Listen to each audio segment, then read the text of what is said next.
The name of Dr. Kokimuli was formally forwarded to the Parliamentary Service Commission the same day.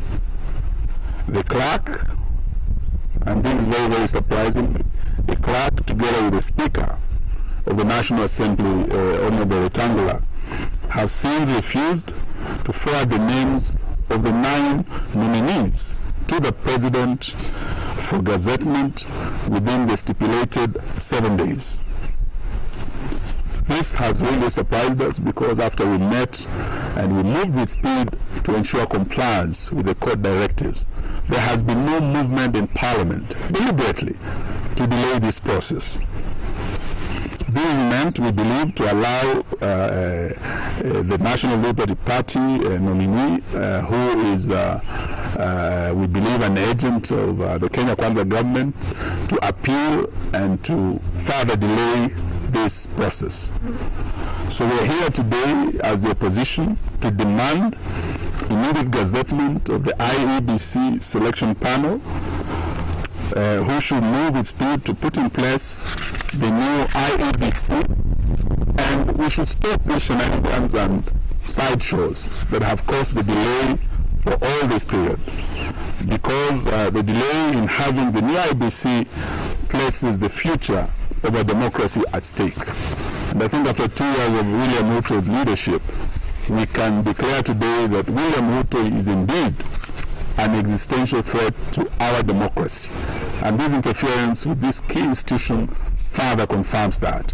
I would like now to invite my brother, Honorable Kioni, to take us to the second part on the abductions. Thank you.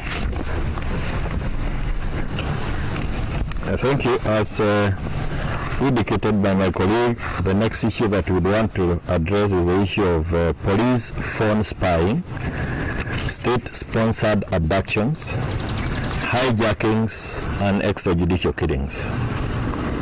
An investigative study by the Nation Media Group exposed what has long been suspected by Kenyans, and that is Kenyan police, in collusion with the telecommunication companies, have illegally and illegally accessed data belonging to Kenyans. This is the most blatant example to date that the Kenya Kwanza government has captured all our state institutions. The Constitution of Kenya Chapter 4, the Bill of Rights, Part 2, and Rights and Fundamental Freedoms, and Article 31 on privacy, specifically states that every Kenyan has the right to privacy, which includes right to have their person, human and property searched. Every person has the right to privacy, which includes the right not to have their person, home or property searched, their possessions seized, information relating to their family or private affairs unnecessarily required or refused, or the privacy of their communication infringed. Further, the Data Protection Act of 2019 gives effect to Article 31C and D of the Constitution and provides for the protection of personal data by requiring organizations to obtain consent from individuals before collecting, using, or disclosing their personal information. It also gives individuals the right to access, correct, and delete their personal information. The law applies to data controllers, data processors, including government agencies, internet service providers, and even the supermarkets. Despite constitutional protections, that these illegally obtained records have been used to track down, harass, threaten, abduct, and support extrajudicial killings of Kenyans seen to be anti-Kenya Kwanza regime and its leaders. We condemn all telecommunication companies, including Safaricom, Airtel, and Telecom Kenya, as well as any mobile network operators, for illegally providing location records and data to security agents. Please be aware that you too will be held criminally culpable and responsible for the harassment of Kenyans and abductions and the extrajudicial killings. I will now invite our leader, our official opposition leader, and the leader of the People's Opposition. How far have you gone up to here? Fellow Kenyans. Oh, fellow Kenyans. Oh, fellow Kenyans, the significant increase in arbitrary arrests, enforced disappearances, torture, and extrajudicial killings should be deeply of concern not only to law-abiding Kenyans, but also the international community and our development partners. If it was not clear before, the release of an investigative report, the lifting of the fog, or lawyers say lifting the veil, reviews of the Kenya Police Service motto of utumishi kwa wote, quote unquote, or service to all, quote unquote, has been substituted by utumishi kwa Kenya Kwanza, Kenya Kwanza, quote unquote. Since June, the Kenya National Commission on Human Rights and the Police Reforms Working Group have reported 23 murders, 34 forcibly vanished individuals, and 164 arrests, including those of Bob Njagi, Aslam Longton, and Jamil Longton, who were kidnapped in Kitengela and released after 1 month. Denzel Omondi, a JKU art student, was among the demonstrators who stormed Parliament on June 25th, was abducted 2 days later.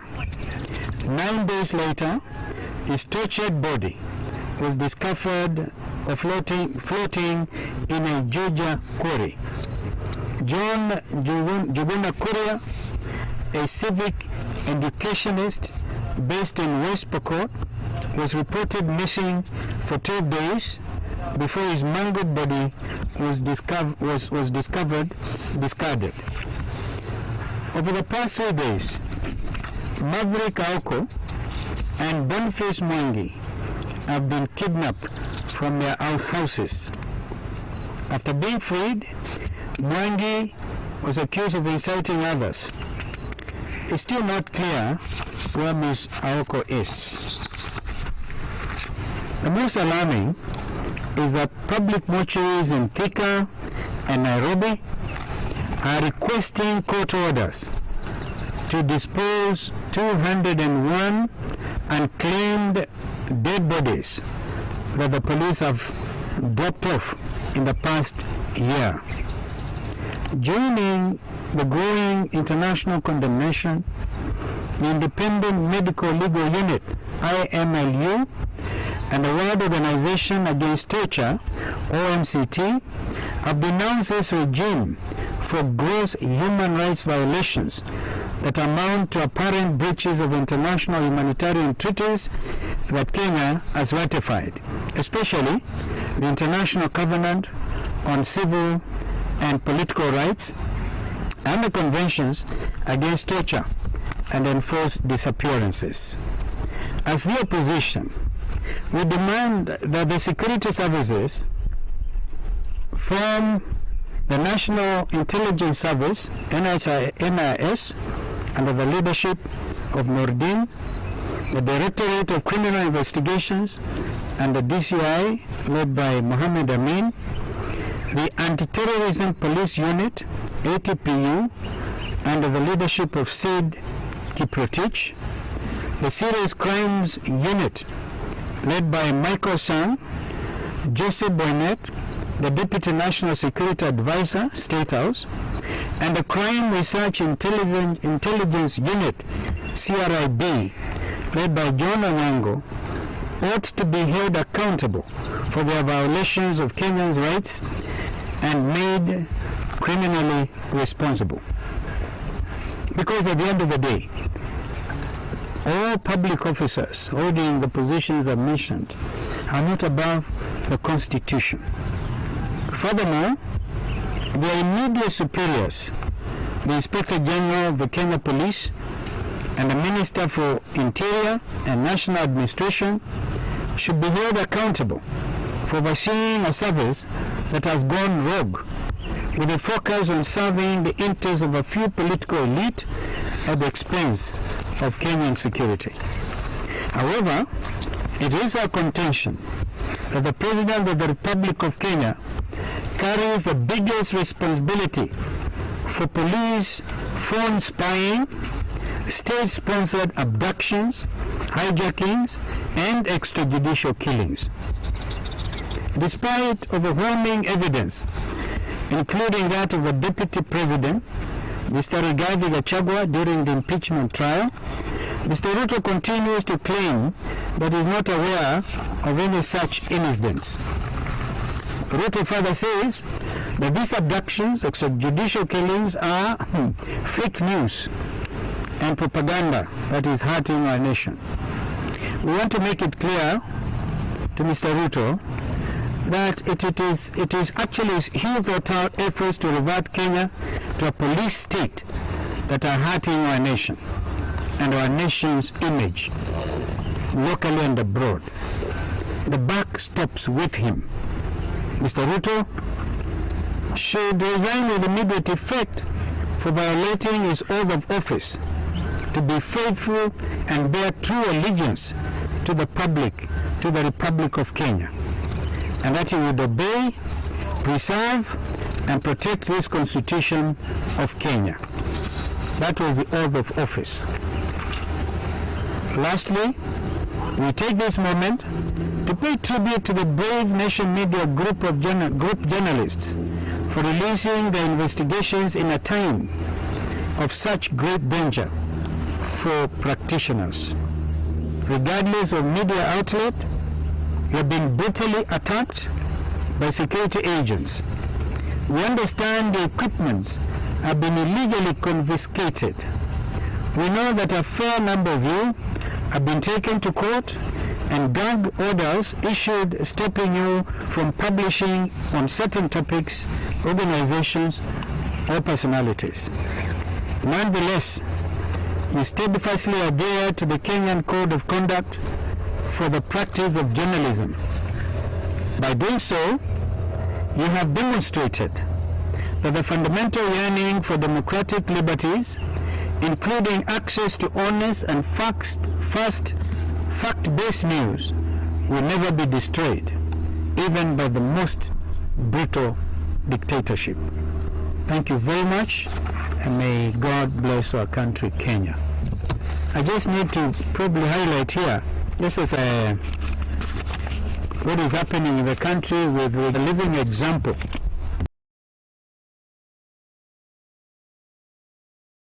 To disenfranchising Kenyans, the people of Banisa in the northeast and the people of Magarini, for example, have been waiting.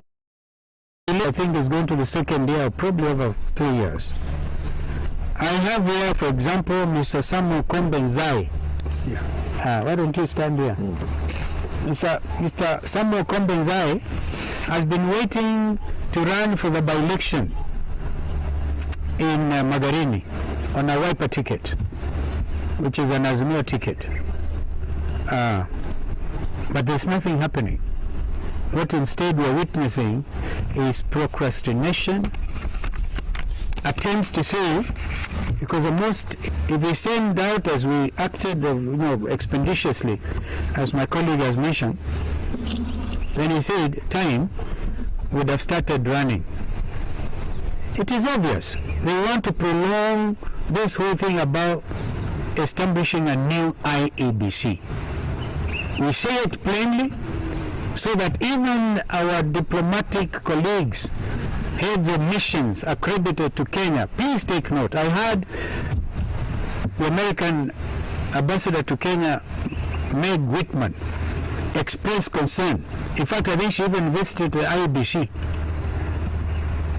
It is clear Mr. Ruto does not want an IABC. I think he should tell us why he doesn't want a new IABC. Labda mnapanga kuwadhibiti aje mashirika hayo? Wenyewe wajidhibiti, sababu usipojidhibiti basi itakuwa ngumu sana. Nakushukuru kwa swali lako. Kwa jumla tumekusanyika hapa leo ili tutoe taarifa ambayo tumesoma kwa lugha ya Kiingereza kwamba Wakenya hawaridhiki kamwe kwa sababu ya mambo haya matatu. Jambo la kwanza ni kwamba sasa yapata mwaka wa tuendelea sasa mwaka wa 3 hivi bila kuwa na tume ya uchaguzi, na tumeweka wazi kwamba Bwana Ruto, rais wa jamhuri kwa wakati huu, ni kama hana nia kabisa la kuhakikisha kwamba Kenya inapata tume mpya. Yaliyofanyika nyuma yote tutaelewa, lakini sasa kuna umuhimu mkubwa sana. Jina la Kokimoli limepelekwa mbele kwa sababu jambo hili lilikuwa limepelekwa kwa mahakama. Wengine walikuwa wakitaka kulaumu wanaazimio na Wiper wakati ule, lakini wiki moja iliyopita uamuzi umetolewa na mahakama kwamba yule ambaye alikuwa anasongeshwa mbele atoki kwa chama ambacho kimewakilishwa bungeni.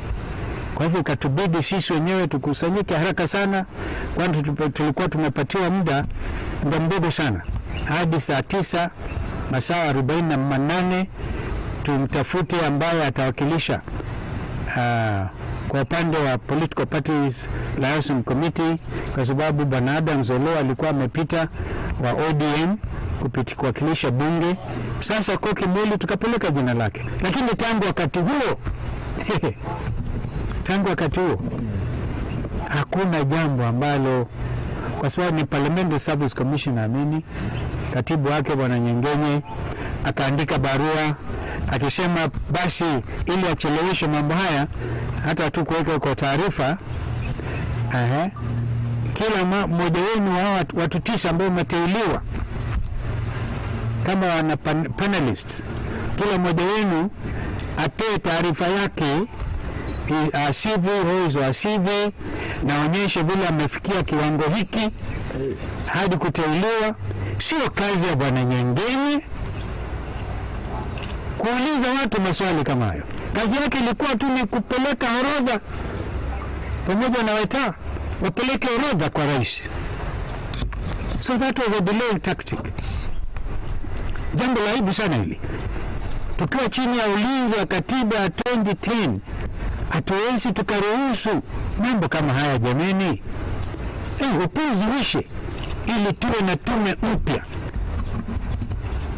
Kwa sababu tukiwa na tume mpya, tuna Bwana Sema Wanzai hapa ambaye anatamani kupata tikiti ya Wiper ili akagombania kiti cha Magarini. Mimi mwenyewe niko na historia ya Magarini by elections. Nilimkampenia aliyeспika sasa hivi Bwana Emerson King. Kulikuwa na by election, nikaenda nikampigia kampeni kabisa, akachaguliwa kama mbunge wa Magarini, na leo ni spika wa bunge la Senate. Kwa hivyo watu wa Magarini na watu wa Banisa na kuna wengine wengi ambao MCAs wengine wameaga dunia, na watu wanataka wapate huduma kutoka kwa viongozi. Kwa hivyo swala hilo nadhani tumelitamka vizuri. Jambo lingine hii mambo hii labda ngoja mwenzangu aongeze juu ya kina Safaricom hawa. Hatuna hujuma, hatuna kuhujumu, lakini Wakenya wajue kwamba mambo haya, ukiona kama mwenzako ananyolewa tia maji, wewe tia kichwa chako maji. We are doing it for the good of this nation. Asante. Kuongezea tukio kule Bomas, wakumbuka tulikuwa na mambo ya NADCO kule, na vile kulikuwa na mapendekezo ya kwamba mashirika yanayohusika katika kudhulumu wa Kenya tutawagomea kama wananchi, yani ile boycott na kati ya yale mashirika ilikuwa Safaricom. Pia kulikuwa na benki ya KCB wakati kumekuwa na kashfa ya mafuta, ile edible oils bilioni 16 zimechukuliwa na marafiki wa Ruto kupitia KNTC, kupitia KCB. Tulikuwa tumesema kama Wakenya tutahakikisha kwamba haya mashirika yataajibika, na leo kwa hii statement yetu tunataka tuambie kina Safaricom na wale wanatumika na polisi in aiding and abetting the abductions, the enforced disappearances, the extrajudicial killings, they should be held accountable by the people of the Republic of Kenya. Wale watoto ambao walikuwa na simu wakiingia bungeni wakiwa na maji na bendera, ile teknolojia ya Safaricom ilitumika kuweza kupata watoto hawa. Wengi kufika sasa wameuawa na hii serikali, na sio Kenya tu, nchi jirani ya Tanzania. Juzi tumesikia kiongozi wa upinzani Tundu Lissu kule walitumia teknolojia kumtafuta alipokuwa, na akafanyiwa yale madhambi ambayo alitaka kuuawa. Leo hii hatuongei tu ya majenzi, hata sisi kama viongozi wa upinzani tunajua ya kwamba simu zetu have been tracked. Tunajua ya kwamba vile Tundu Lissu waliwekwa hatarini kule Tanzania, mashirika yanayotumika hapa na teknolojia yao wataajibika kwa Wakenya. If any harm comes to Kalonzo Musyoka ama Kioni ama Wamalwa ama viongozi wengine, tunajua ya kwamba mko mnatumika na mnasaidia kupeana hiyo teknolojia na kupeana palipo wale ambao wanatafutwa na polisi. So you shall be held equally accountable for aiding and abetting the police in these abductions, extrajudicial killings and enforced disappearances. Asante. So, I think that's okay. Yes, ma'am.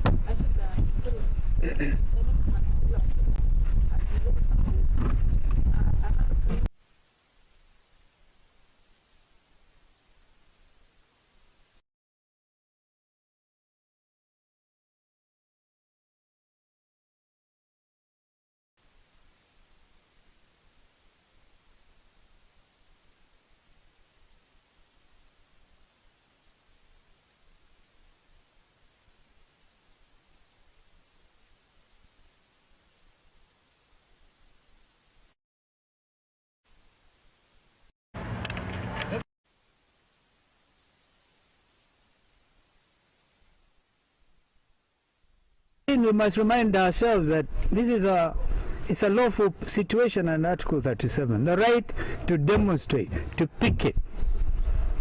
The Gen Zs did us proud. We keep on repeating. And you may think that they are probably done over with. Perhaps it could be it could be the thing before the storm. It's calm before the storm. Just quick one. Sijamaliza. Wewe Fula umetumwa. Lakini nakwambia hivyo, yeah, the big calm before the storm. Thank you, Jeremiah. Sasa nimalizie kwa kusema kwamba we have been some positive critics have said sisi kazi yetu ni kukaa hapa na kutoa ma statement. We shall issue important statements like now, and we shall go to the people at the right time, and you'll be hearing about it. For the love of this country, we shall move. And those Kenyans, we know the majority of Kenyans are feeling the way we are feeling. In fact, we are speaking their language. Wafula, what was your question? Simple one. Is Azimio dead? What do you think? I need a clarification from you. Well, as we speak. Kioni can deal with it. No, I know Jeremiah. I know Jeremiah will bury it now. All right? We have certain things to do. We are very decent people. These two gentlemen here, that's why I don't want to give them the floor. No, Azimio is there on paper. Coalitions disagree. Like as Azimio, we disagreed on the impeachment motion. Our colleagues in ODM supported impeachment. On broad-based. They went on broad-based. In fact, even them, I can tell you, even Baba was surprised by the broad-based, but that's okay. All right, we stood out in opposition against that broad-based or bread-based government. We are, some of us, in court of Andani. I agree. And you know, Andani, even in Safaricom, kila kitu, state capture. We have said it. But we have not said we are winding up Azimio. At least not yet. So, we will hold our leaders together, we hold together and ask ourselves very honestly, hatutaka kama divorce inakuwa messy and disorderly. Weta again, my friend said that one time. Yeah? No. We have to do things differently. And so, the freedom of speech, the freedom of association, wakati ukifaa tuone mambo haya hawezi kuendelea vile yalivyo, we shall brief our people. Thank you so much. Thank you. Thank you.